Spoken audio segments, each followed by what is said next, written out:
हर साल होली आती है, रंग लगते हैं, लोग सेलिब्रेट करते हैं, लेकिन क्या आपने कभी सोचा है कि होली एग्जैक्टली इसी टाइम पर ही क्यों होती है? और सबसे शॉकिंग बात, होली सिर्फ एक फेस्टिवल नहीं है, ये एक एंशिएंट सर्वाइवल टेक्नोलॉजी है जो हजारों साल पहले डिजाइन की गई थी ह्यूमन बॉडी और माइंड को रीसेट करने के लिए।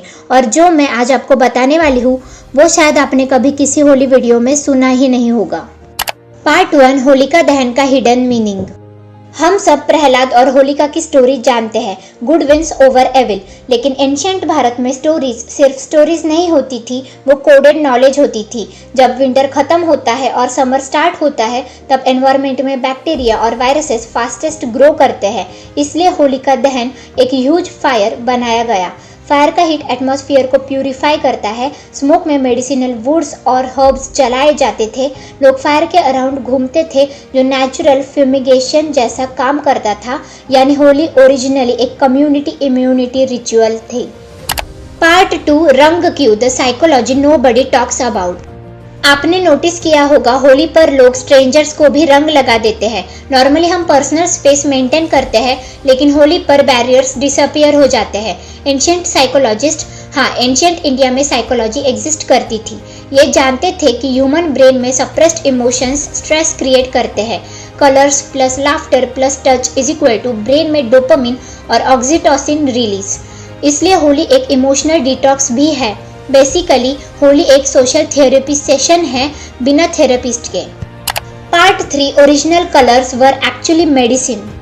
सबसे rare fact, original Holi colours chemical नहीं होते थे। फूल, टर्मरिक, नीम, सैंडलवुड ये सब यूज होते थे। और शॉकिंग ट्रुथ, स्प्रिंग सीजन में स्किन इन्फेक्शंस और एलर्जीज इंक्रीज होती है। नेचुरल कलर्स एंटीबैक्टीरियल और एंटी फंगल थे। मतलब जो आज हम फेस्टिवल समझते हैं वो एक्चुअली एक सीजनल हेल्थ ट्रीटमेंट था।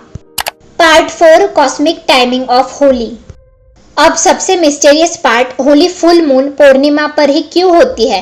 साइंस के अकॉर्डिंग फुल मून के टाइम ह्यूमन इमोशंस और स्लीप पैटर्न्स अफेक्ट होते हैं। एंशिएंट सेजेस ऑब्जर्व कर चुके थे कि इस फेज में माइंड ज्यादा सेंसिटिव होता है। इसलिए होलिका दहन, negativity release, next day colours, emotional reset, ये एक कंप्लीट माइंड रीप्रोग्रामिंग साइकिल था। Part 5, why people feel extra happy on Holi.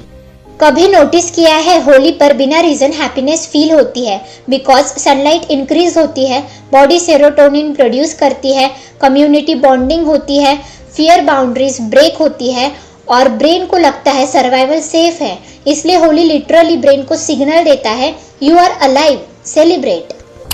Climax, the real meaning. तो होली सिर्फ रंगों का फेस्टिवल नहीं है, ये एक रिमाइंडर है कि आप पुरानी नेगेटिविटी जला सकते हैं, अपनी आइडेंटिटी रीसेट कर सकते हैं और लाइफ को दोबारा कलर कर सकते हैं। एंशिएंट इंडिया ने फेस्टिवल्स क्रिएट नहीं किए थे, उन्होंने ह्यूमन लाइफ के सॉल्यूशंस डिजाइन किए थे। So here is the ending part. इस होली जब आप किसी को रंग लगाए तो सिर्फ ट्रेडिशन फॉलो मत करिए, समझिए कि आप एक 5000 साल पुरानी विजडम को कंटिन्यू कर रहे हैं। और शायद इसीलिए होली सिर्फ सेलिब्रेट नहीं होती, होली फील होती है। कॉल टू एक्शन, अगर आपको ऐसे हिडन नॉलेज वाले वीडियोस पसंद है तो चैनल को सब्सक्राइब जरूर करिए।